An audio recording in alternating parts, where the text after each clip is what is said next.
is up, you guys? Welcome back to another one. If you are new to the channel, I am Gold Pony, and so here I am today with the 2020 Hyundai Palisade here behind me. And as I am finishing up my review of this one, it got me thinking I had also recently test driven the 2020 Kia Telluride. So I thought it would be a fun idea to do a little comparison between the two because they do share a lot of the same underpinnings, same 8-speed automatic transmission, same power plant producing the same power, exact same wheelbase. But in this video, I want to go over the 10 key differences between the two of them in case you are considering one or the other. So what do you say? Let's just jump right into it and let's do a countdown backwards just to be fun. And let's start with my number 10 difference.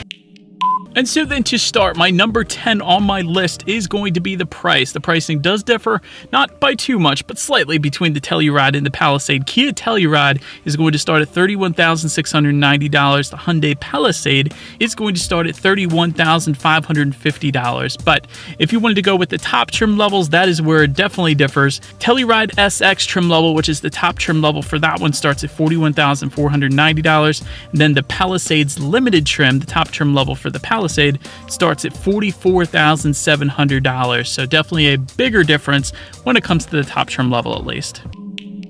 Moving on to number 9, although they do share the same 114.2-inch wheelbase, the Kia Telluride does give you 0.7 inches of more third row headroom, and the Telluride again also gives you 3 cubic feet more space behind the third row. All in all, overall cargo capacity comes in at 87 cubic feet for the Telluride. Palisade comes in at 86.4, so they are quite similar when it comes to that cargo capacity.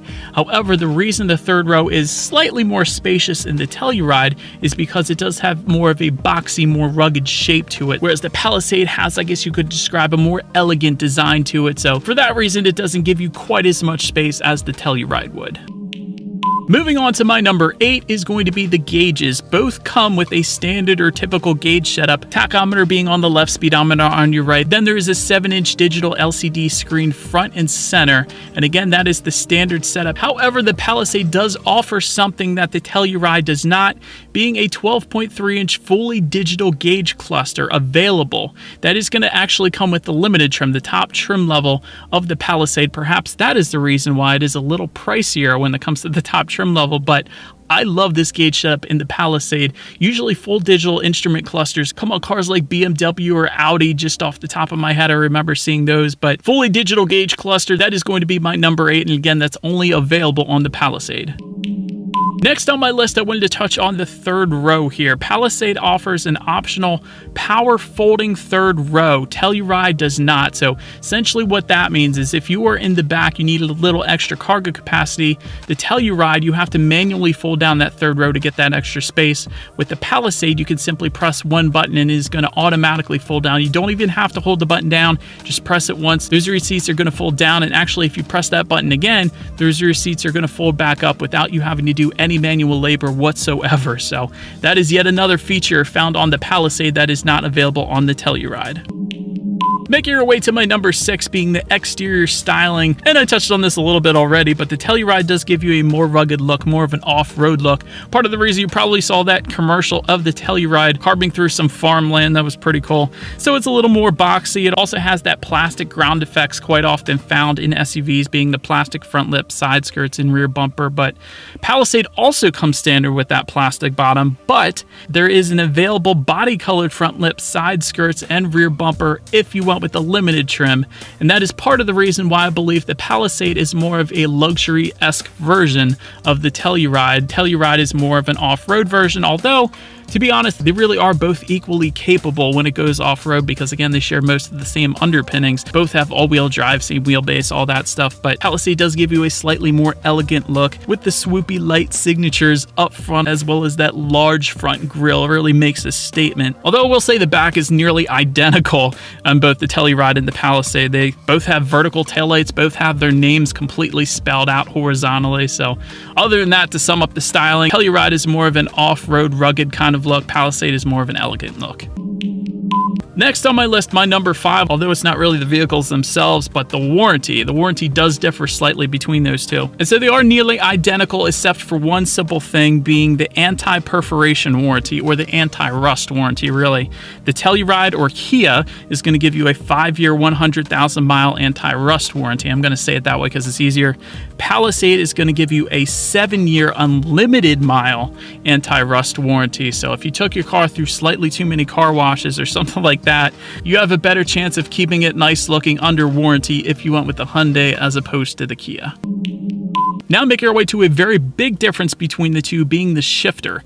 Telluride is going to come with a traditional shifter that most of you are probably going to be used to. However, the Palisade is going to come with an electronic shifter, meaning all you need to do is simply press buttons, kind of like the Alfa Romeo 4C Spider that I've recently reviewed, or I know Acura uses that setup as well for a lot of their vehicles, a lot of their SUVs. But yeah, the Palisade is going to give you that electric shifter. Telluride is going to be more traditional when it comes to that. Number 3, once again, not specific to the vehicles themselves, but this may in fact be a very important decision point when it comes to making your decision. Telluride, as far as the assembly plant goes, Telluride is actually manufactured in West Point, Georgia, and it was actually designed in the US as well, for the US market, of course. So everything is very US based when it comes to the Kia Telluride, as opposed to the Hyundai Palisade being assembled in Ulsan, South Korea. I'm not sure if I said that city name right, but if you look at the window sticker on the Hyundai Palisade, it is like 92 or 93% in South Korea. So nothing wrong with that. I'm just saying if you live in the US, you want to be a little more patriotic, perhaps you want to go with the Kia Telluride as opposed to the Hyundai Palisade.